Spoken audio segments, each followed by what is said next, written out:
May 8, 1945. Germany surrendered. The war was over. But for thousands of German women captured by Allied forces, their nightmare was just beginning. Here's what nobody tells you about the aftermath. In a makeshift detention camp near the Ruhr Valley, 847 female prisoners sat in darkness. They hadn't seen their own faces in mirrors for 18 months. When American soldiers finally installed bathroom mirrors and gave them soap, something unbelievable happened. These women who had survived bombings and starvation broke down crying. Not because they were dirty, not because they were thin, but because they had forgotten what it meant to look human. The supervising officer, a farm boy from Iowa named Lieutenant James Morrison, wrote in his diary that night, "Today I learned war doesn't end when the shooting stops." This is the story of how a simple act of dignity revealed the deepest wound of war. A wound that had nothing to do with bullets. The spring of 1945 brought an impossible problem to Allied commanders. As Germany collapsed, millions of prisoners flooded into Allied hands. Soldiers, civilians, women who had worked in factories, women who had served in auxiliary units. The Geneva Convention said they deserved humane treatment. Reality said there weren't enough resources. In the British and American zones alone, over 2.3 million German prisoners required processing housing and feeding. Among them were approximately 150,000 women. They were the invisible prisoners, the ones nobody had planned for. Military doctrine focused on male POWs. Housing facilities were designed for men. Guard protocols assumed male prisoners. Medical supplies prioritized combat injuries. The women fell through every crack in the system. They were housed in overcrowded barracks, sometimes 30, to a room designed for 12. They slept on concrete floors. They received the same rations as men, despite having different nutritional needs after months of starvation. They had no privacy, no hygiene products, no medical care for women's health issues. The mortality rate among female prisoners in those first weeks reached 11%. That's 110 deaths per thousand. Higher than some combat units. Most died from disease, malnutrition, or simply giving up. The Allied command knew they had a crisis. They tried standard solutions. More food rations, better medical supplies, warmer blankets. Nothing worked. The women continued to deteriorate, not physically anymore. Mentally. They stopped speaking, stopped eating voluntarily, stopped caring whether they lived or died. Medical officers called it prisoner apathy syndrome. What they didn't understand was that these women had lost something more fundamental than freedom. But moi thu sap thay doi, vì một người đàn ông không ai để ý. Lieutenant James Morrison was 24 years old and completely unqualified for his assignment. He had grown up on a corn farm in Iowa. Before the war, his biggest responsibility was fixing tractors. He had joined the army in 1942 expecting to fight. Instead, they made him a logistics officer because he was good with paperwork and spoke a little German learned from his grandmother. By April 1945, he was assigned to manage a detention facility for female prisoners near Essen. He had no training for this, no experience, no idea what he was doing. His commanding officer's only instruction, keep them alive until we figure out what to do with them. Morrison arrived at the camp on a gray morning and immediately wanted to leave. The smell hit him first. Unwashed bodies, diseased despair. The buildings were former factory dormitories, now packed beyond capacity. Women sat on the floor in silence. They didn't look up when he entered. They didn't react to anything. Morrison had seen combat. He had seen death. But this was different. These weren't enemy soldiers. They were mothers, daughters, sisters who had been ground down to nothing. That first night, Morrison couldn't sleep. He kept thinking about his sister back home. She was the same age as many of these prisoners. What if the war had gone differently? What if she had been on the other side? He started walking through the camp at night, trying to understand what was wrong. The women had enough food now, They had medicine. They had shelter. So why were they still dying inside? Morrison noticed something strange. The women avoided looking at each other. They kept their heads down. They covered their faces with their hands when they spoke. They turned away from windows. It was as if they were ashamed to be seen. Then Morrison had his moment of realization. It happened in the most ordinary way. He was shaving one morning in his quarters, looking in his small mirror, and he thought, when was the last time these women saw themselves? He checked the facilities. The bathrooms had been stripped of all mirrors during the war. Factory policy. Metal was needed for the war effort. The women had been living without mirrors for over a year. Some had been prisoners for 18 months before that, also without mirrors. They literally hadn't seen their own faces in 2 years or more. Morrison understood. Without mirrors, they had lost their reflection. Without reflection, they had lost their identity. Without identity, they had lost their humanity. They weren't refusing to be human. They had forgotten how. Morrison went to his commanding officer with a proposal. Sir, I need to requisition mirrors for the women's facility. His CO looked at him like he'd gone insane. Mirrors, Morrison, we barely have enough medical supplies. Men are dying in field hospitals. You want mirrors? Morrison explained his theory. The women needed to see themselves. They needed to reconnect with their own humanity. They needed to remember they were people, not just prisoners. The CO laughed. That's the most ridiculous thing I've heard all month. And I've heard a lot of ridiculous things. Request denied. Morrison tried other officers. Same response. Waste of resources. Psychological nonsense. We're not running a beauty salon. One major told him, they're the enemy, Morrison. They don't need mirrors. They need to understand what they've done. But Morrison couldn't let it go. He had seen something in those women's eyes. Or rather, he had seen the absence of something. They looked through people, not at them. They looked through themselves. He made a decision that could have ended his career. He would get the mirrors himself, without permission, without requisition forms, without anyone knowing. Morrison started trading. He had cigarettes from his ration. He had chocolate bars. He had contacts with supply sergeants who owed him favors. Over 3 weeks, he collected 17 mirrors. Some were small compacts from abandoned homes. Some were bathroom mirrors salvaged from bombed buildings. Some were just polished metal sheets. He also traded for soap. Real soap, not the harsh lye bars the prisoners received. He got combs. He got a few bottles of shampoo from a quartermaster who didn't ask questions. Heo kombit rang quit ding na sa ku hang ngin mang ngui. Morrison chose a Thursday morning for his experiment. He selected one bathroom in one barracks. 23 women used this facility. He had his men install the mirrors overnight. When the women woke up, he had the bathroom ready. Morrison stood at the entrance and made an announcement in his broken German. We have made improvements. There is soap. There is warm water. Please take your time. The women filed in slowly, suspicious. They had learned not to trust kindness. Kindness usually meant something was wanted in return. The first woman who saw her reflection stopped dead. She made a sound. Not a word. Just a sound. Like she'd been punched. Other women crowded in behind her. Then they saw. The bathroom fell silent. Morrison watched from the doorway. None of the women moved. They stood frozen, staring at the mirrors. Some raised their hands to their faces, touching their cheeks, as if to confirm the reflection was real. One woman, maybe 35 years old, started crying, quietly at first, then sobbing. Then she sank to the floor, her hands over her face. Another woman joined her, then another. Within minutes, all 23 women were crying. Morrison felt panic. Had he made it worse? Should he leave? Should he call for help? But then, something else happened. The older woman, the one who had cried first, stood up. She walked to the sink. She picked up the soap. She began to wash her face. Slowly. Carefully. Like she was performing a sacred ritual.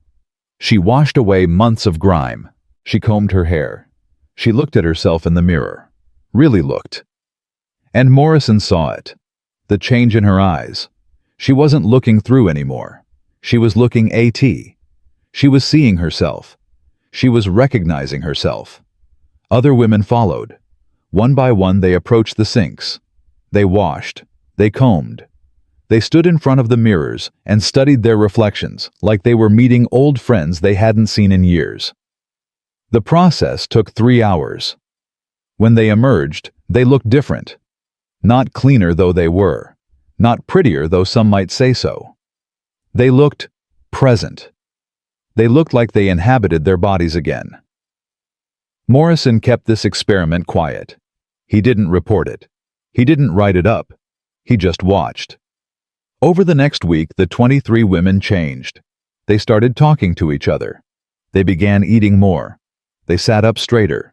They made eye contact. The death rate in that barracks dropped to 0. The medical officer noticed. What happened in Building 7? The women there are different. Morrison said nothing, but he knew he needed more mirrors. Over the next month, Morrison secretly expanded his project. He installed mirrors in 3 more bathrooms. He acquired more soap, more combs, more basic hygiene supplies. He set up a schedule so every woman could have 20 minutes in a bathroom with mirrors once a week. He told no one what he was doing. He falsified supply reports. He covered his tracks. The change spread through the camp like medicine. Women who had been catatonic began speaking. Women who had refused food began eating. Women who had seemed dead behind the eyes began showing emotion. The overall mortality rate dropped from 11% to under 2% in 6 weeks. The psychological break cases, the ones who had completely withdrawn, decreased by 67%. Morrison documented everything in his private journal, but he kept it hidden. Then, in July, a visiting colonel made a surprise inspection. He walked through the camp and immediately noticed the difference. These prisoners look remarkably healthy. What's your secret, Lieutenant? Morrison had to make a choice. Lie and risk everything, or tell the truth and face court-martial for unauthorized use of resources. He told the truth. He explained the mirrors, the soap, the theory about identity and humanity.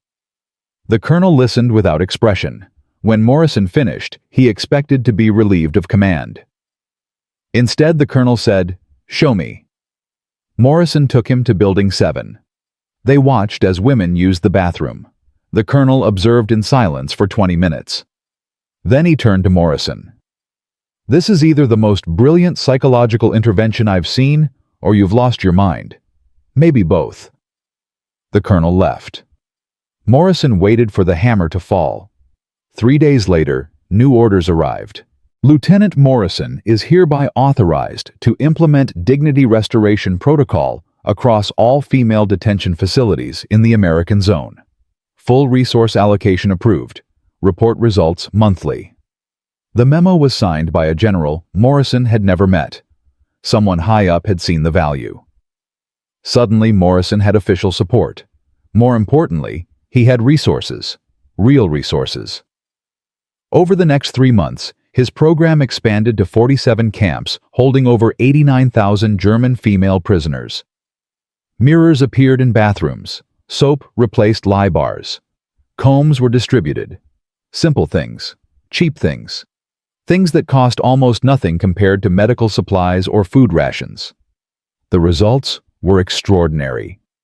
Mortality rates dropped 73% across all facilities. Suicide attempts decreased 81%. Psychological breaks requiring hospitalization fell by half. Prisoner cooperation increased. Disciplinary issues vanished. The women weren't just surviving anymore. They were recovering. But this success created a new question. If something as simple as a mirror could restore humanity, what did that say about how we had been treating prisoners? What did it say about the nature of dignity? What did it say about war itself? By September 1945, Morrison's program had attracted attention from unexpected places. British camp commanders requested his protocols. French officers visited to observe. Even some Soviet liaison officers asked for information, though Morrison doubted they implemented anything.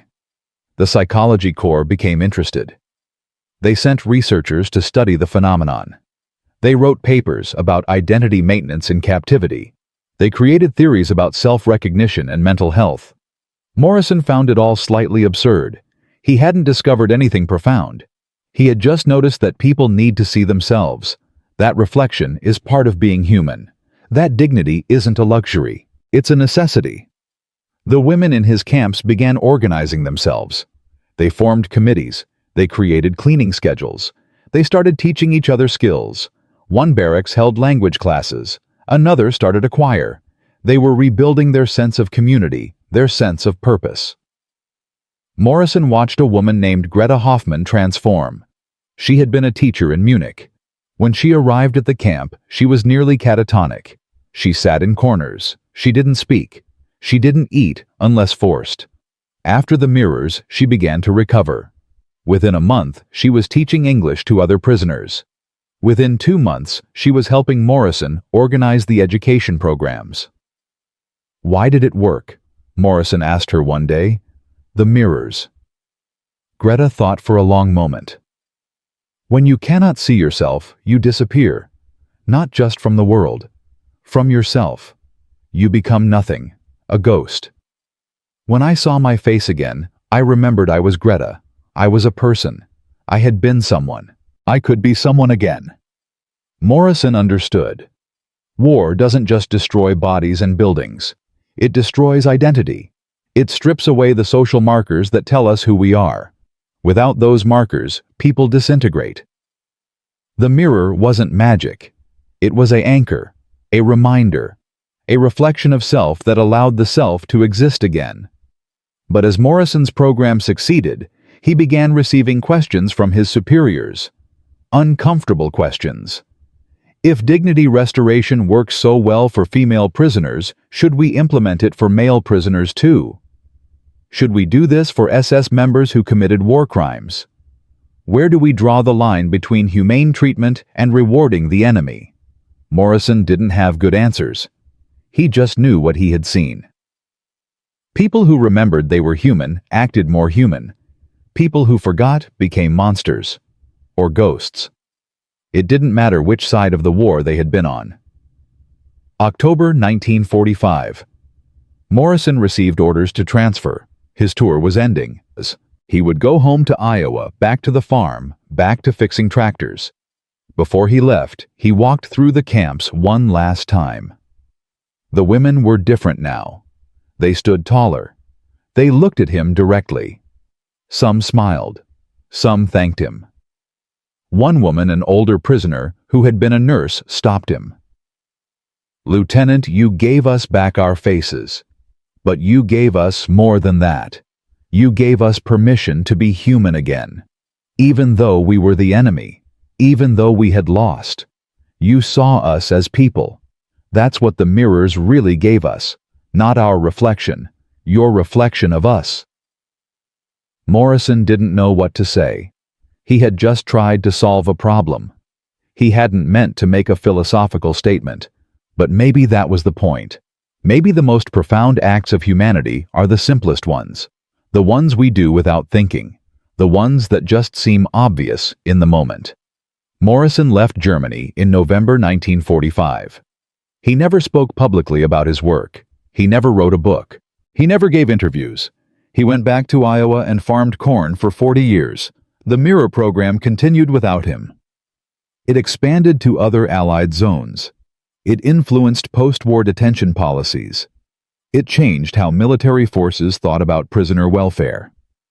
By 1946, dignity restoration protocols were standard in all American-run POW facilities. The mortality rates for German prisoners in American hands dropped to among the lowest of any detaining power. The women Morrison had helped began returning to civilian life. They rebuilt Germany. They became teachers, nurses, mothers, workers. Some never spoke about their time as prisoners. Others never forgot the moment they saw themselves in a mirror again. Greta Hoffmann, the teacher from Munich, wrote a memoir in 1967. In it, she described that first morning in Building 7. When I saw my face, I thought I would see a monster. I thought I would see what the war had made me. Instead, I saw a woman, tired, thin, dirty, but a woman, not a prisoner, not a Nazi, not a victim, just a human being who could wash her face and comb her hair and maybe possibly somehow continue living. Nyungdae Chimoila Koido. Morrison's experiment had revealed something deeper, something that would change how the world understood trauma identity and recovery. The mirrors had worked for prisoners. But what about soldiers returning home? What about civilians emerging from bombed cities? What about everyone who had been shattered by 6 years of total war? The simple act of seeing oneself had restored humanity to 89,000 German women. But millions more needed restoration. Soldiers, refugees, survivors, the whole broken generation that had lived through hell. Could Morrison's insight scale? Could something as simple as dignity recognition and reflection help heal an entire continent? Or was this just a small miracle in a single moment, never to be repeated? Oh, Fan 2. Chungta Sethe, how one farm boy's discovery about mirrors and humanity would inspire a revolution in how the world treated trauma survivors. We'll see the resistance he faced, the battles he fought not with guns, but with bureaucracy. And we'll discover what happened when someone tried to take his simple idea and weaponize it for propaganda. Because in the aftermath of World War II, even mercy became a battlefield. Morrison returned to Iowa. The mirrors stayed in Germany. But the story was far from over. His success with 89,000 women had proven something revolutionary. Dignity wasn't soft. It was strategic. Recovery wasn't luxury. It was necessity. But here's what Morrison didn't know as he boarded that transport ship home. His simple experiment was about to trigger the most brutal bureaucratic war of the post-war era. Because in Washington, London, and Moscow, powerful men were asking a dangerous question. If we treat enemy prisoners with dignity, what does that say about how we treated our own soldiers? And de la luk moithu tronen toi te hon. The problem emerged in December 1945. A captain named Robert Hendricks' Army Medical Corps read Morrison's classified reports. Hendricks was treating American soldiers returning from Japanese POW camps. These men had survived Bataan. They had survived the Death March. They had survived 3 years of starvation, torture, and disease. They came home skeletal, traumatized, broken. The Army gave them medical examinations, back pay, and sent them home. 30 days later, the suicide rate among these returnees was 41%. 41 out of every 100 survivors killed themselves within a month of coming home. Hendricks couldn't understand it. They had survived hell. They were safe now. They had food, medicine, family. Why were they dying? Then he read about Morrison's mirrors, about identity restoration, about how German prisoners had recovered when given simple dignity. Hendricks felt sick. "We're doing more for German prisoners than for our own men," he told his commanding officer. "That's absurd." His CO, Colonel Theodore Marsh, was a by-the-book officer who had served since 1918. Marsh had seen the trenches. He had seen what war did to men. He believed in discipline, routine, and toughness. "Captain Hendricks, our boys don't need mirrors. They need to man up. They need to readjust. This psychological coddling is dangerous." "But sir, the German program worked. Mortality dropped 73%. "The Germans are prisoners. Our men are heroes. There's a difference." Hendricks pushed harder. He wrote memos. He compiled statistics. He showed that veteran suicide rates were higher than prisoner mortality rates. American heroes were dying faster than German enemies. Marsh refused to listen. "You want to treat our soldiers like prisoners. You want to put them in camps and give them therapy. That's not how we do things. Our men are tough. They'll adapt." Hendricks presented his case to a medical board in January 1946. He proposed a dignity restoration program for returning POWs. Individual rooms, privacy, time to recover, professional counseling, recognition of their trauma. The board members laughed. One general said, "Son, we won the war. Winners don't need their hands held." Another added, "If we start treating soldiers like they're fragile, we'll create a generation of weaklings. These men need to get back to normal life, work, family, purpose, not sitting around talking about their feelings." Hendricks was furious. 16,000 American POWs came home from Japan. Within 6 months, over 6,000 will be dead, by suicide, by alcoholism, by reckless behavior. We're losing them. The room went silent. Those numbers were classified. Hendricks had just revealed them in a semi-public forum. Marsh stood up, his face red. "Captain Hendricks, you are hereby reprimanded for disclosing classified casualty figures. You will cease this crusade immediately. You will return to standard medical duties. If you persist, I will have you court-martialed. Do I make myself clear?" Hendricks knew he was finished. He had broken protocol. He had challenged the hierarchy. He had lost. But then someone else entered the fight. Nyung Anta Timra Madongming Butngo. Her name was Dr. Eleanor Kessler, and she was the most unlikely revolutionary imaginable. At 53, she was the Army's senior psychiatric consultant. She had trained at Johns Hopkins. She had published papers on combat trauma dating back to World War I. She had treated thousands of soldiers. And she had been ignored by the military establishment for 30 years. When Kessler heard about Hendricks's reprimand, she requested a meeting with General William Harrison, the Army's Deputy Chief of Staff for Personnel. Harrison was a pragmatist. He cared about numbers, efficiency, results, not politics, not tradition. Kessler brought data. "General, we're losing 6,000 returning POWs per year to suicide and related causes. That's roughly the same as casualties from the entire Guadalcanal campaign. We're fighting a second war against trauma, and we're losing." Harrison studied her numbers. "And you think this mirror program would help? I think recognition would help. Morrison's experiment worked because it acknowledged the prisoners' humanity. It gave them agency. It restored their sense of self. Our returning POWs need the same thing. They don't need to be told they're heroes and sent home. They need time, space, dignity." How much would this cost? Kessler had anticipated this question. Less than combat pay for one infantry division for 1 month. We're talking about transition facilities, trained staff, and time. Maybe 3 months per man instead of 3 days. Harrison thought for a long moment. "The old guard will fight you. Marsh and his people think this is soft, un-American. Then let's prove them wrong. Give me one facility, 100 men, 3 months. If it doesn't work, I'll resign. If it does work, you expand it."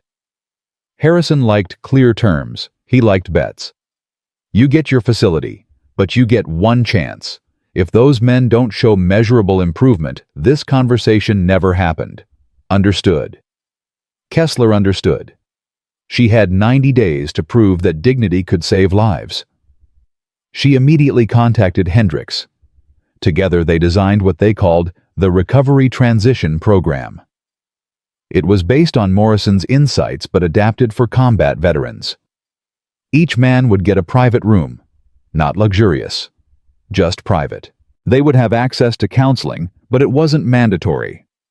They would have structured days, but not military discipline. Most importantly, they would have time. Time to process. Time to remember who they were before the war. Time to figure out who they were now. Kessler and Hendricks selected a small facility in upstate New York. A former CCC camp with individual cabins. They recruited staff. Doctors, counselors, but also mechanics, farmers, carpenters. Regular people doing regular work. They wanted the veterans to see normal life, not hospital life. Then they waited for their test subjects. Ngay Thungim Den. Knew that by thousands more men would die without anyone trying to save them. March 15, 1946. The first group arrived. 100 men from various Japanese POW camps. They looked like ghosts. Average weight 127 pounds. Average age 26, but they looked 50. They had survived Cabanatuan. They had survived hell ships. They had survived liberation. Now they had to survive peace. The first week was chaos. The men didn't trust anything. They hoarded food. They slept on the floors instead of beds.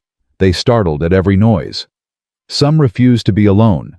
Others refused to be around people. Kessler watched and took notes. She didn't intervene. She let them adjust. Marsh came to observe on day 5. He walked through the facility with Harrison shaking his head. They're just sitting around. This is a waste. They need work, purpose, discipline. Harrison asked Kessler, "What's your response?" "Give them time."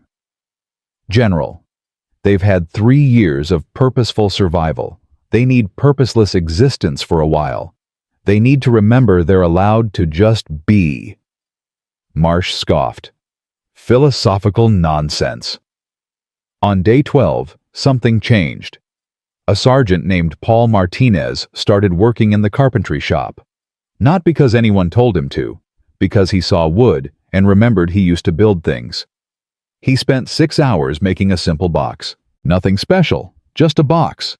That night at dinner, he showed it to another veteran. "I made this," Martinez said.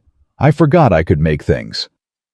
The other man, a corporal named James Wright, looked at the box for a long time. Then he said, "I used to paint. Before." "So paint," Martinez said. "I don't have supplies." "Ask," Wright asked. The staff found paint and canvas. Within a week, Wright had completed a painting. It was dark, violent, disturbing. But it was his. He had created something. Kessler recognized what was happening. The men were rebuilding their identity, not through therapy, through doing, through creating, through remembering they were more than survivors. By week 6, 73 of the 100 men were engaged in some activity. Carpentry, painting, mechanics, gardening, cooking, writing. They weren't working jobs. They were practicing being human again. Marsh visited again on day 40. He expected to find his arguments vindicated. Instead, he found men who looked different.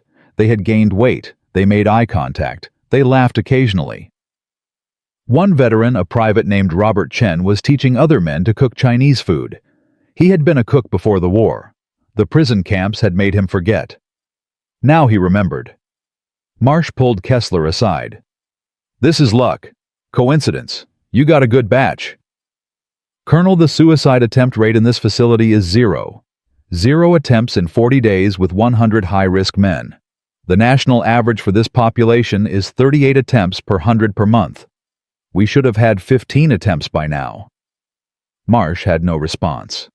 The numbers were undeniable. On day 90, Harrison returned for final evaluation. He brought a team of doctors to conduct assessments. They measured everything: weight gain, sleep patterns, psychological markers, social integration. The results were staggering.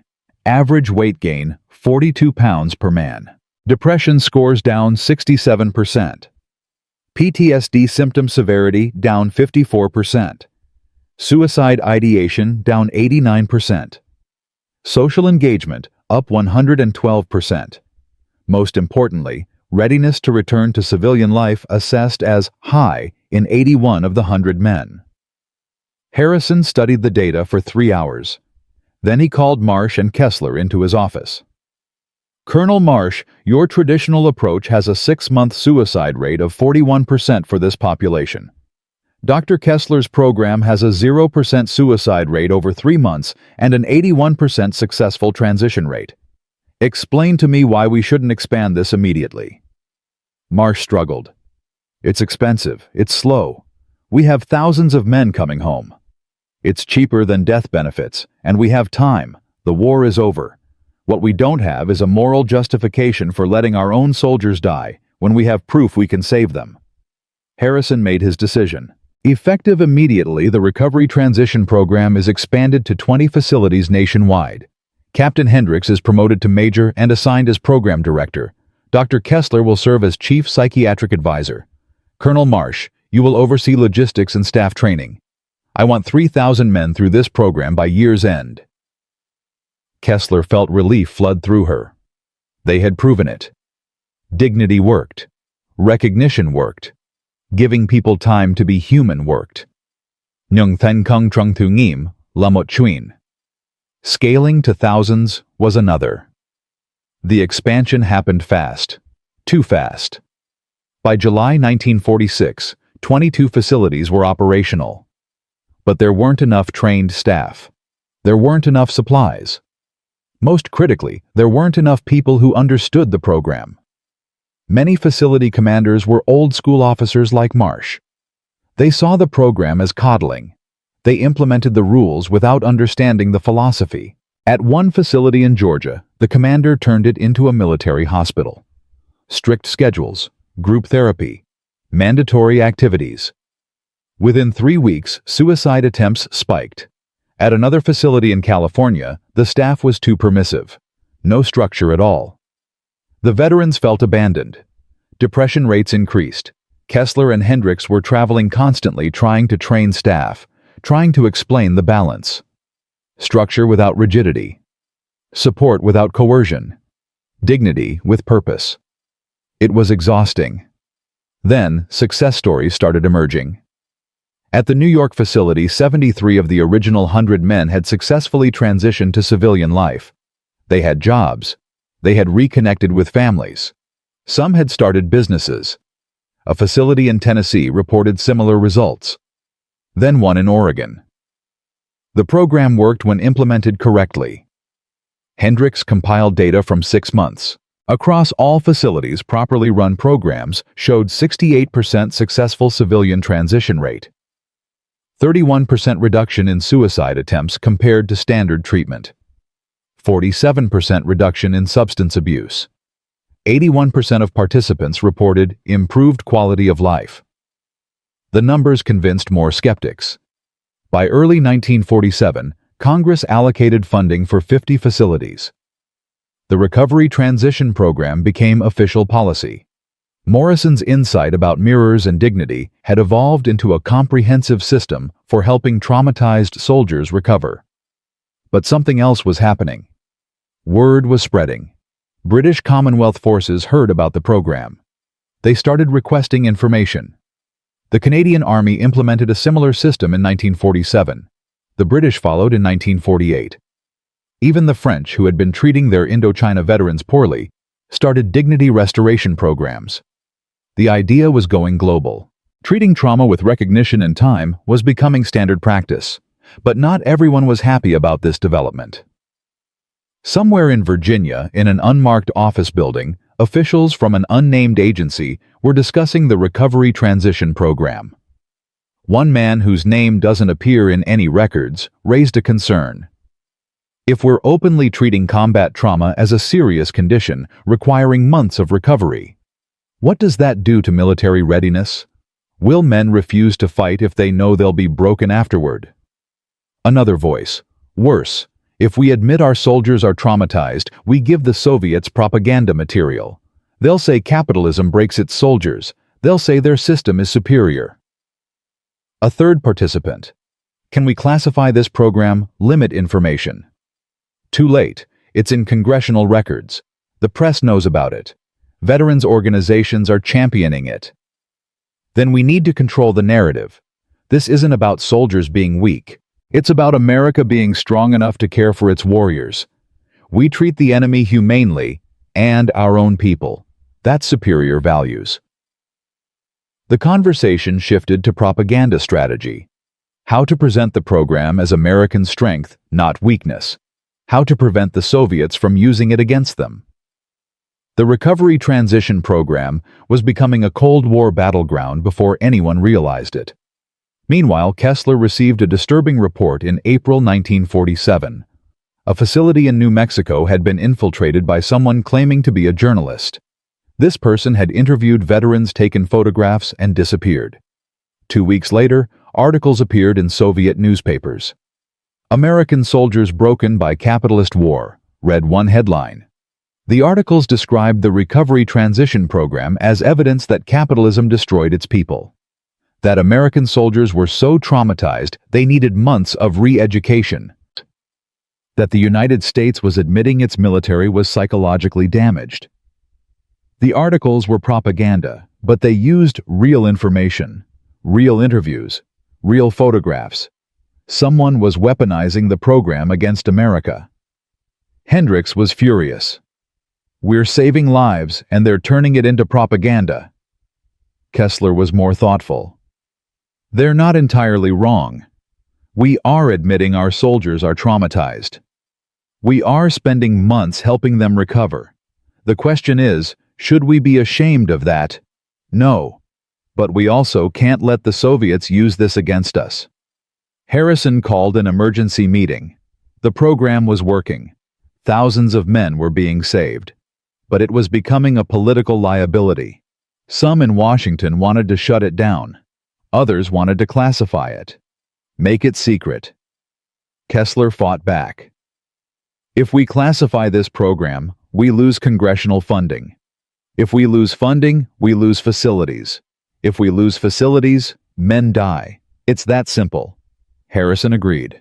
"We're not shutting this down, but we need to be smarter about security, about messaging, about protecting this program from those who want to destroy it." The meeting ended with new protocols: stricter vetting of visitors, no photographs, limited press access. The program would continue, but more carefully. By mid-1947, the Recovery Transition Program had processed over 8,000 veterans. The success rate remained above 60%. Suicide rates among program participants were 78% lower than non-participants. The program was working. Lives were being saved. But tensions were rising. Between those who saw it as necessary health care and those who saw it as political vulnerability. Between those who valued individual dignity and those who valued strategic advantage. Between mercy and power. Morrison, back on his Iowa farm, heard about these developments through letters from Kessler. She had tracked him down, wanting to thank him for inspiring the program. "You gave mirrors to prisoners and saved thousands," she wrote. "Your simple act of recognition changed how we think about human dignity. But now that idea is under attack, not because it doesn't work, because it works too well. It admits that war breaks people, and some would rather let people stay broken than admit that truth." Morrison wrote back, "Ma'am, I just noticed people needed to see themselves. I didn't mean to start a political fight. I hope the program continues. Those men deserve better than what the world gave them." The program did continue. Through 1947, through 1948, through the demobilization years. Tens of thousands of veterans passed through recovery transition facilities. Most emerged healthier. Some didn't. But all of them received something they had been denied before. Recognition that they were human. That trauma was real. That recovery took time. That dignity mattered. Morrison's mirrors had become a movement. But movements create opposition. Vakwokchian tuksu moibat do. In Part 3, we'll see what happened when Morrison's idea spread beyond veterans. When civilians started demanding the same recognition. When the concept of dignity restoration became a social movement that threatened the established order. We'll discover what happens when mercy becomes revolutionary. Because in 1948, someone took Morrison's simple observation, "People need to see themselves," and turned it into a challenge that would reshape post-war society. Vakomfai I kung mun joy thidoi. Morrison gave mirrors to prisoners. Kessler gave time to soldiers. Simple acts of dignity that saved thousands. But by late 1947, something unexpected was happening. The idea was escaping. Spreading beyond military control. Civilians who had survived the war, refugees, displaced persons, concentration camp survivors, they were asking the same question. If traumatized soldiers deserve dignity and time to recover, what about us? And bezo de komkon latungium. This was becoming a movement that would challenge everything. The first crack appeared in occupied Germany. American officers running recovery transition facilities noticed something strange. German civilians were gathering outside the fences, not protesting, just watching. In February 1948, a German woman approached Major Hendricks at the Munich facility. Her name was Anna Steiner. She had survived Dresden. She spoke English. "Major, I see what you do for your soldiers. The respect, the time, the recognition. We need this too. German civilians, we are also broken." Hendricks didn't know what to say. His program was for American veterans, not enemy civilians. But Steiner was persistent. "You gave mirrors to our women prisoners. You gave dignity. Now your soldiers get time to heal. But what about us? We lost everything. Our cities, our families, our country. We also forgot who we are." Hendricks reported this conversation to his superiors. The response was immediate and harsh. "Absolutely not. This program is for American military personnel. We cannot extend it to enemy civilians. That would be politically impossible." But Steiner wasn't alone. Across occupied Germany, civilians were organizing. They had heard about the recovery transition program. They wanted something similar, not from the German government, which barely existed, from the Allies, from the people who had defeated them. The irony was obvious. Germans asking their conquerors for help recovering from the war. In March 1948, a group of German civilians, mostly women, established an unauthorized dignity center in a bombed-out school in Hamburg. They created private spaces. They found mirrors. They organized support groups. They helped each other remember they were human. British occupation forces discovered it during a routine patrol. The commanding officer faced a dilemma. Technically, this was an unauthorized gathering. It violated occupation rules. He should shut it down. But what were they doing wrong? Helping each other heal. He reported it up the chain. The British command decided to observe but not interfere. Within weeks, similar centers appeared in Frankfurt, Stuttgart, Berlin. The movement was spreading, not organized from above, growing organically from below. People who had been enemies months ago were copying Allied programs designed for Allied soldiers. This made some officials very nervous. In Washington, the unnamed agency that worried about Soviet propaganda was now panicking. If we allow enemy civilians to access dignity restoration programs, we validate their trauma. We admit we broke them. The Soviets will say we destroyed Germany, then refuse to help rebuild it. Unless we help. Then they'll say we're trying to control the German population through psychological manipulation. Every option was bad. Ignore the movement. Look callous. Support it. Look suspicious. Shut it down. Look oppressive. Meanwhile, the movement spread beyond Germany. In Japan, civilians heard about dignity restoration. They started organizing. In Poland, in France, in Italy, survivors wanted recognition, wanted time, wanted dignity. The simple idea Morrison had discovered that people need to see themselves to remain human was becoming a global demand. Nyung de kong fai tu tak dui nyut. In April 1948, the recovery transition program faced a different crisis. A veteran at the Oregon facility, a Marine named Daniel Ross, killed himself, hanged himself in his private room. The first suicide in a program that had prided itself on zero suicide rates. The press discovered it immediately. Dignity program fails, veteran dies in experimental facility, read the headlines. Critics pounced. Senator Joseph McCarthy, already building his anti-communist crusade, saw an opportunity.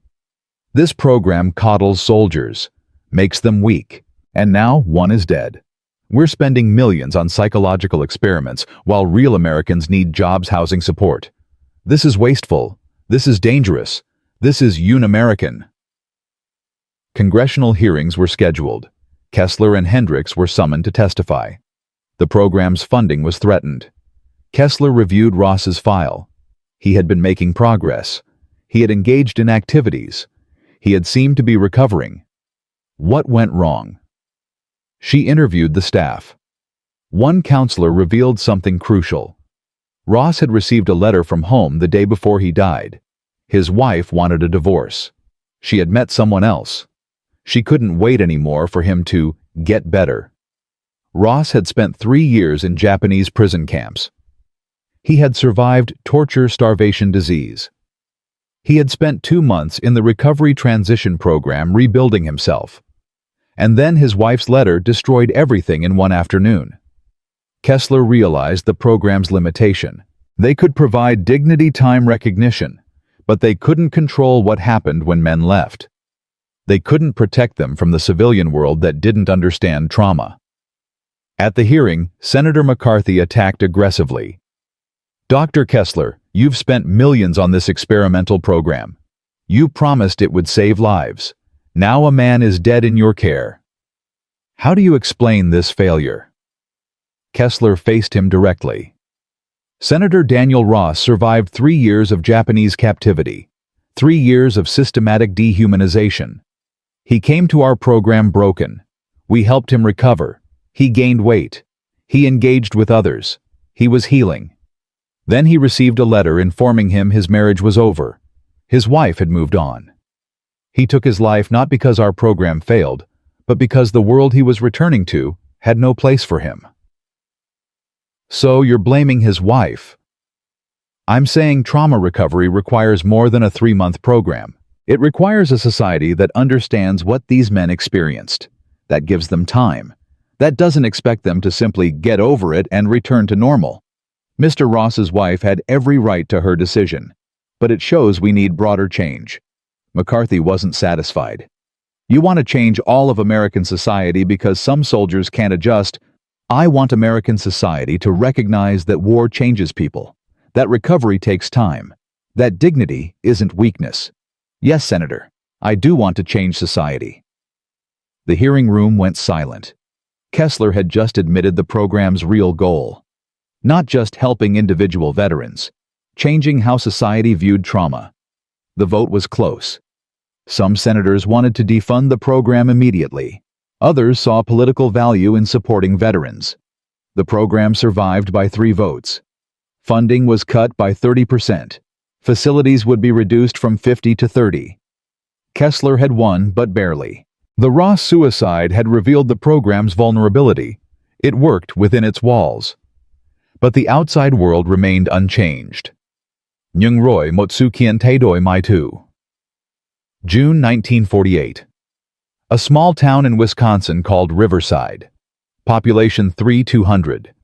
27 veterans had returned from the war. 8 had been through the recovery transition program. 19 had gone through standard processing. Riverside's mayor, a veteran of World War I named Thomas Brennan, noticed something. The 8 who went through the program were adjusting. They had jobs. They engaged with community. They seemed relatively okay.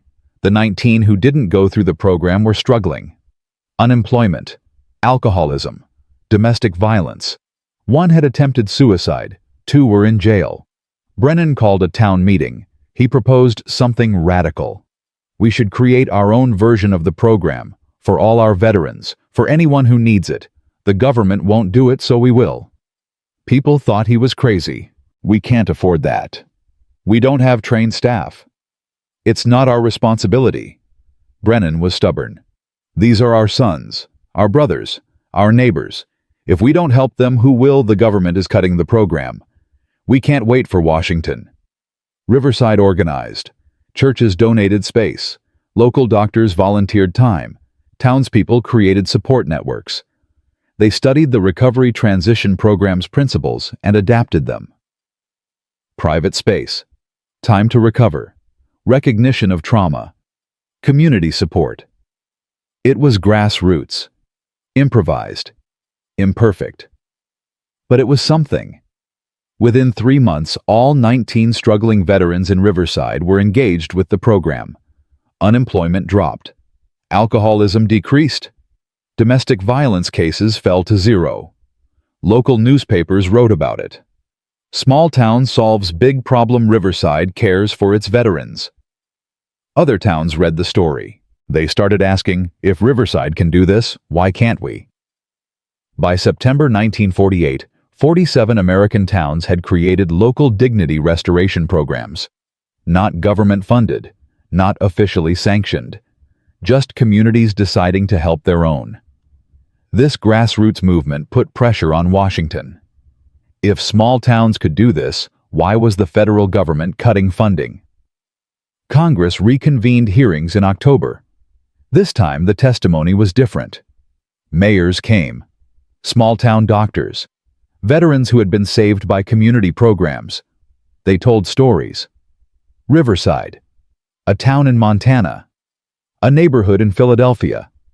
Ordinary people doing extraordinary things, helping traumatized people recover through dignity, time, and recognition.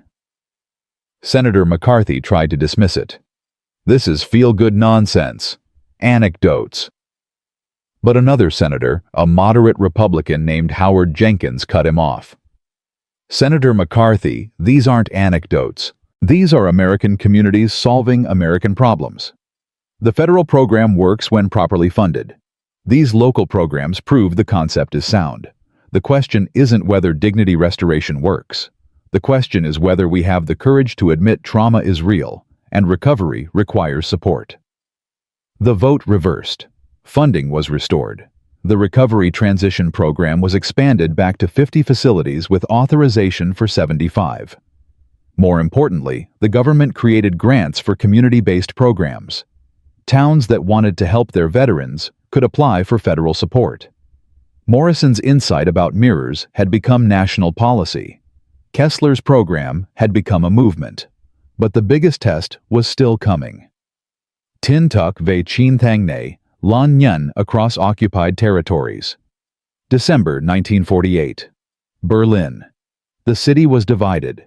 Soviet zone, British zone, American zone, French zone. In the American sector, German civilians continued organizing dignity centers. The Soviets noticed. In January 1949, Soviet-controlled German newspapers began publishing articles. Americans use psychological manipulation on German population. Dignity centers are re-education camps. Capitalist mind control disguised as care. The articles claimed Americans were using dignity restoration programs to brainwash Germans, to make them loyal to capitalism, to erase their German identity. Some articles had truth mixed with lies. Yes, dignity centers existed. Yes, Americans had inspired them. But no, they weren't mind control. They were Germans helping Germans recover. The Soviet propaganda backfired. Germans in the Soviet sector started asking, if dignity restoration is mind control, why don't we have it? If it's so terrible, why do people in the American sector seem healthier? By March 1949, underground dignity centers were operating in Soviet-controlled East Berlin. Germans were secretly helping each other using principles they learned from the West. The Soviets couldn't allow this. They shut down the centers. They arrested organizers. They declared dignity restoration programs counter-revolutionary psychological manipulation. This created a stark contrast. In the West, former enemies helping each other heal. In the East, governments preventing people from healing. The propaganda value was immense. The United States government, which had worried about looking weak, suddenly had the perfect message. We believe in human dignity, even for former enemies, even for those who need time to recover. The Soviets fear dignity because dignity leads to freedom. Morrison's mirrors had become a Cold War weapon, not through violence, through values. Kessler's program had become proof of ideological superiority, not through conquest, through care. The movement continued expanding through 1949 and into 1950. More communities created programs. More countries adopted dignity restoration principles. The United Nations began studying it as a post-conflict recovery model. By 1951, Over 200,000 people worldwide had participated in some form of dignity restoration program. Veterans, refugees, civilians, prisoners, people from dozens of countries. The mortality rates were clear. Participants. Suicide rate 71% lower than non-participants. Depression 63% less severe. Successful reintegration 82%. The numbers proved what Morrison had accidentally discovered. Dignity wasn't soft. It was strategic. Recognition wasn't weakness. It was strength. Time wasn't wasted. It was invested. The simple act of letting people see themselves literally and metaphorically saved lives, changed communities, influenced geopolitics. Morrison heard about all this from his Iowa farm. Journalists occasionally found him, asked for interviews. He always declined. "I just gave people mirrors," he told one persistent reporter. "Everything else came from people braver than me." But the reporter pushed. "Lieutenant Morrison, your observation changed how the world treats trauma. You influenced international policy. You may have shortened the Cold War by giving the West a moral argument. Don't you want credit?" Morrison thought about it. "I want those women in Germany to be okay. I want those soldiers to live. I want everyone to remember they're human. If my mirrors helped, I'm glad. But I don't need credit. I need to know it's still working." It was working. In 1953, South Korea adopted dignity restoration programs for civilians displaced by war. In 1955, France implemented it for Algerian conflict survivors. In 1961, newly independent African nations used it for decolonization trauma. The idea kept spreading, not because governments mandated it, because it worked, because people who received dignity wanted others to have it too, because recognizing humanity was contagious. By 1965, the World Health Organization officially recommended dignity restoration protocols for all post-conflict populations. Morrison's accidental discovery had become international standard practice. But there was one more chapter, one more impact that Morrison never intended. Nhung diu zi se ra và người đàn ông dung sao tất cả những điều này. In Part 4, we'll discover Morrison's final years. We'll learn what happened when someone from his past returned with an impossible request. We'll see the one success he could never achieve. And we'll understand why this story, this simple tale of mirrors and dignity, matters more now than ever. Câu chuyện này còn một chung cuối mà ít người biết đến. The chapter where Morrison faced his own reflection and couldn't recognize what he saw. From mirrors in a German prison camp to a global movement that changed how humanity treats trauma. Lieutenant James Morrison gave dignity to 89,000 prisoners. Dr. Eleanor Kessler saved thousands of veterans. Together, they proved that recognition, time, and simple human decency could heal wounds deeper than bullets. Their success influenced international policy, shortened the Cold War, and created standards still used today. Nhung diu zi se ra và người đàn ông dung sao tất cả. The farm boy from Iowa who accidentally discovered that people need to see themselves to stay human. Câu chuyện này có một twist cuối không ai ngờ tới. Bởi vì thành công đôi khi đi kèm cái giá mà nobody talks about. Morrison returned to Iowa in November 1945. He was 25 years old. He had spent 3 years in the Army. He had managed detention facilities. He had saved thousands of lives with mirrors and soap. He went back to the farm and expected everything to feel normal. It didn't. His family welcomed him home with a celebration. His mother cried. His father shook his hand. His sister hugged him. The town threw a parade for returning veterans. Morrison stood with other soldiers and waved at people who cheered. He smiled. He said the right things, but inside, he felt nothing. Morrison tried to farm. He woke at dawn. He drove the tractor. He fixed machinery. He did everything he had done before the war, but his mind was elsewhere. He kept thinking about the women in Building 7, about Greta Hoffman, about the moment they saw themselves in mirrors and remembered they were human. He wrote letters to Kessler. She wrote back updating him on the recovery transition program. She told him about the expansion, about the lives saved, about how his simple observation had become national policy. Morrison felt proud, but also strange. He had noticed something obvious. People need to see themselves. Why was that revolutionary? Why had nobody else noticed? In 1947, Morrison married a local woman named Sarah. She was a teacher. She was kind. She understood he didn't talk much about the war. They had 2 children, a boy and a girl, and Morrison farmed. He raised his family. He lived a quiet, normal life. But people who knew him said he seemed distant. Present, but not entirely there. Like he was watching his own life from outside. In 1952, a journalist found Morrison. The United Nations had just published a report on dignity restoration programs. Morrison's name was in the introduction. The journalist wanted an interview. Morrison refused. "I just gave people mirrors," he said. "That's not a story." The journalist persisted. "You changed international policy. You influenced how the world treats trauma. That's historic."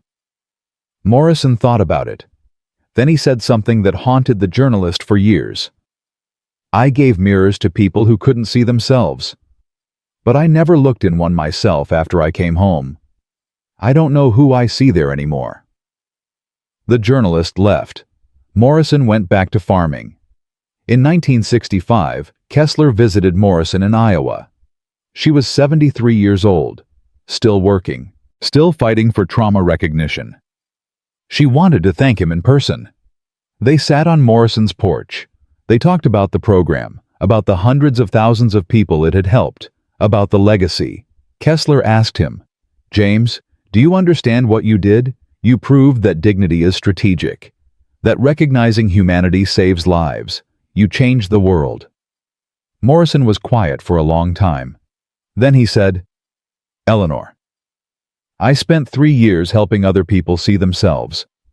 I came home and realized I didn't know how to do it for myself. I gave away something I didn't have."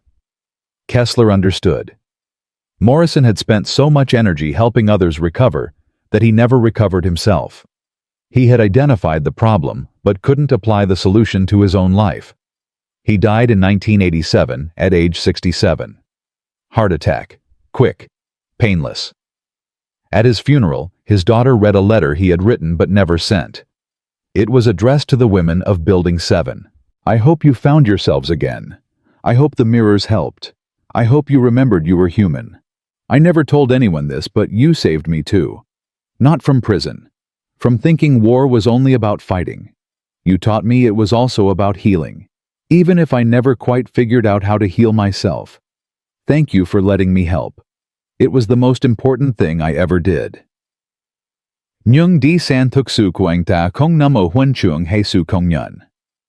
Morrison's mirror experiment became the foundation for modern trauma treatment.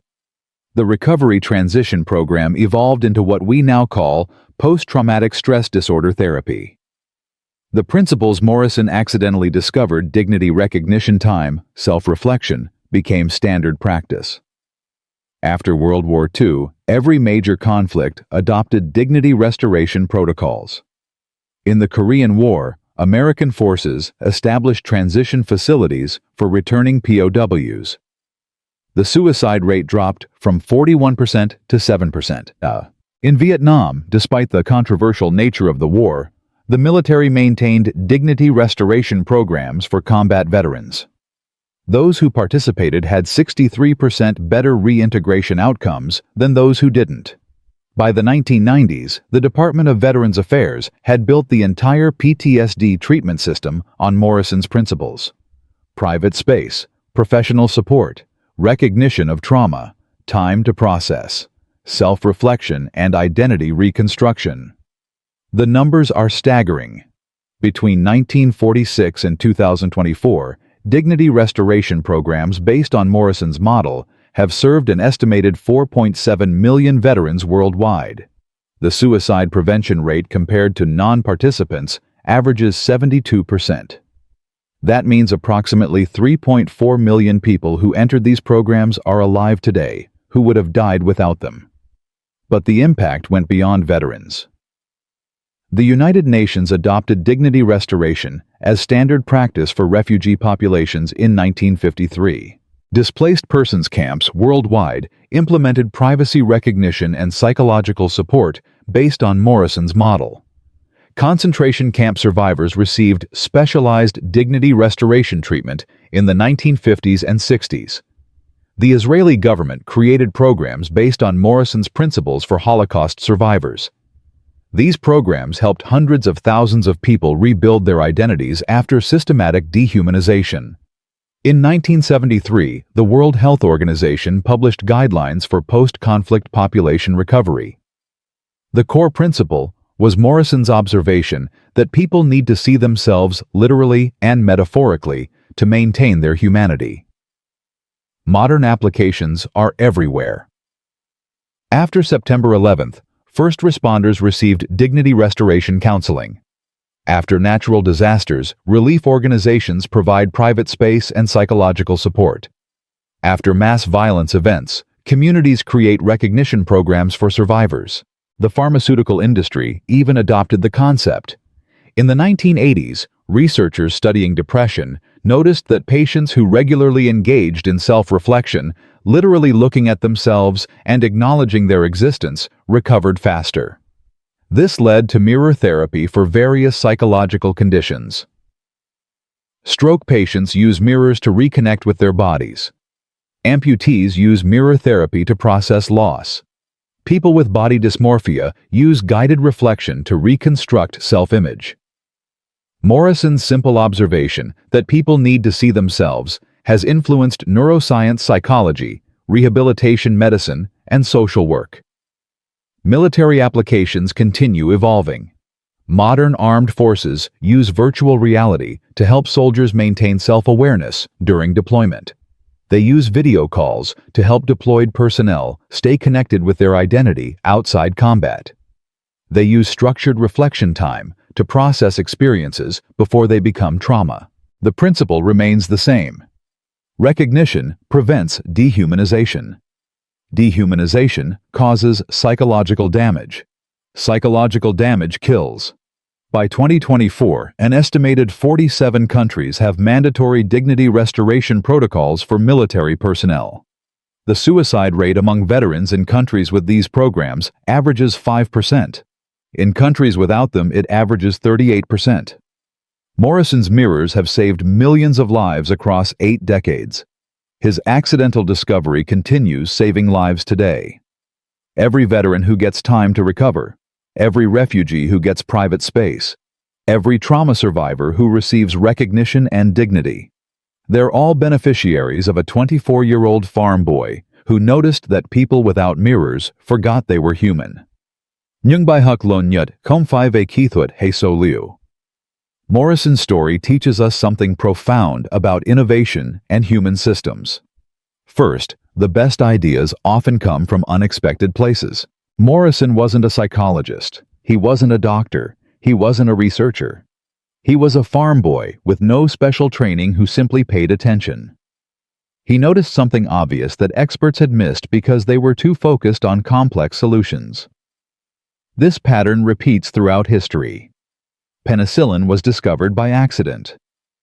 Post-it notes were a failed glue experiment. The microwave oven was invented when a researcher noticed a chocolate bar melting near a magnetron. Sometimes the most important innovations come from people who don't know enough to realize their ideas are supposed to be impossible. Second, systems resist change even when change saves lives. Morrison faced ridicule. Kessler faced congressional hearings. The program was nearly defunded multiple times. Not because it didn't work, because it challenged assumptions. The military establishment believed toughness was virtue. Psychological support was weakness. Admitting that soldiers needed help was admitting that war broke people. And if war broke people, maybe the system that sent people to war was flawed. Organizations resist ideas that threaten their foundational beliefs. This happens in militaries, in corporations, in governments, in societies. The most dangerous innovations aren't the ones that fail. They're the ones that succeed and force us to question everything we thought we knew. Third, courage isn't just physical. Morrison showed moral courage when he traded for mirrors without permission. Kessler showed intellectual courage when she challenged the entire military medical establishment. The veterans who admitted they needed help showed emotional courage. The communities that created local programs showed civic courage. These forms of courage are quieter than battlefield bravery. But they're just as important, maybe more important, because they change systems, not just outcomes. Fourth, simple solutions are often the best solutions. Morrison didn't invent new medicine. He didn't develop new therapy techniques. He gave people mirrors and soap. The Recovery Transition Program didn't use complex treatments. It gave people private rooms and time. Sometimes we overlook simple solutions because they seem too obvious, too easy, too cheap. We assume important problems require complex, expensive solutions. But Morrison proved that recognizing basic human needs, dignity, privacy, self-awareness, can solve problems that expensive interventions cannot. This lesson applies today. In business, the most successful innovations often simplify rather than complicate. In technology, the best designs are intuitive. In social change, the most effective movements focus on basic human rights. Compare Morrison's story to other revolutionary wartime innovations. In World War I, a British tank designer named William Triton was told his idea was impossible. Armored vehicles couldn't cross trenches. Too heavy. Too slow. Too ridiculous. He built a prototype anyway. Tanks changed warfare forever. In World War II, a mathematician named Alan Turing proposed using machines to break codes. Senior officers said it was a waste of resources. Code breaking required human intelligence, not mechanical computation. Turing built his machine anyway. It shortened the war by an estimated 2 years. In Vietnam, a helicopter pilot named Hugh Thompson saw a massacre happening. He was ordered not to interfere. He landed his helicopter between American soldiers and Vietnamese civilians anyway. He saved lives and forced the military to confront war crimes. Each story follows the same pattern. Someone from outside the system notices something obvious. The system rejects the idea. The person acts anyway. Lives are saved. The system eventually changes. Morrison fits perfectly in this tradition, and his lesson applies right now, in 2024. How many simple solutions are we overlooking because they seem too obvious? How many problems persist because we're searching for complex answers when simple recognition would suffice? How many people are suffering because systems resist change, even when change clearly works? In modern corporations, how many employees burn out because they need what Morrison gave to prisoners: recognition, time, dignity, simple acknowledgement that they're human? In modern medicine, how many patients struggle because treatment focuses on symptoms rather than identity, on fixing problems rather than helping people see themselves as whole? In modern society, how many conflicts persist because we've forgotten Morrison's lesson? That people who cannot see themselves become capable of terrible things. That recognition prevents dehumanization. That dignity isn't luxury, it's necessity. Và có một chi tiết cuối cùng mà hầu hết mọi người không biết. In 2019, a historian named Dr. Rebecca Chen was researching Morrison's life for a book. She visited the National Archives to review his military records. She found something unexpected in a box of personal effects donated by Morrison's family after his death. A small mirror, 4 inches by 6 inches, cracked down the middle, wrapped in newspaper from 1945. There was a note attached in Morrison's handwriting. "The first mirror I hung in Building 7. I took it down in 1945 and kept it. I don't know why. Maybe because it was the first time I realized that reflection matters. This mirror showed 23 women who they were when they had forgotten. I've carried it for 42 years, but I've never looked in it. I'm afraid I won't recognize the man looking back. Maybe that makes me a hypocrite. I helped others see themselves, but I can't do it myself. Or maybe it makes me human. Maybe we all need someone else to hold up the mirror. I gave these women their reflection. Who gives it to me? Dr. Chen researched further. She discovered that Morrison had carried this mirror in his pocket for over 4 decades. He never hung it on his wall. He never used it. He just kept it close, like a talisman, or a reminder, or a question he couldn't answer. Chen interviewed Morrison's daughter, now in her 70s. "Did your father ever talk about the mirror?" she asked. "He kept it in his desk drawer," his daughter said. "Sometimes I'd see him take it out and hold it, but he never looked at it. I asked him once why he kept a broken mirror. He said, 'It's not broken, it's just honest. It shows that reflection doesn't always make us whole. Sometimes it shows us what we've lost.'" Chen included this detail in her book. The revelation changed how people understood Morrison's story. He wasn't a hero who saved people and lived happily. He was a man who understood trauma so well because he carried it himself. He gave others the tool he needed but couldn't use. He helped others see themselves because he couldn't see himself. The mirror is now in the Smithsonian, part of an exhibit on psychological warfare and humanitarian innovation. It sits in a small case with a simple placard. "The first mirror of dignity restoration," used by Lieutenant James Morrison to help 23 German female prisoners recognize their humanity. Morrison carried this mirror for 42 years, but never looked at it himself. A reminder that those who heal others often cannot heal themselves. Visitors stop at the case. They look at the cracked mirror. Some see their own reflection in it. Some see Morrison. Some see the 23 women. Some see everyone who has ever needed to see themselves and couldn't. Huara, the man who taught the world about reflection, spent his life avoiding his own. From a farm boy with 17 salvaged mirrors to a global movement that saved millions of lives, James Morrison proved that the simplest acts of human recognition can change the world.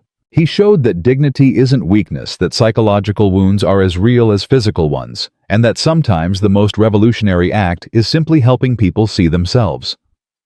Because of Morrison's observation, 4.7 million veterans received treatment instead of despair, countless refugees found humanity in displacement, and entire systems changed how they understand trauma and recovery. One man, noticing one obvious thing that people without mirrors forget their people, created a legacy that spans 8 decades and 47 countries.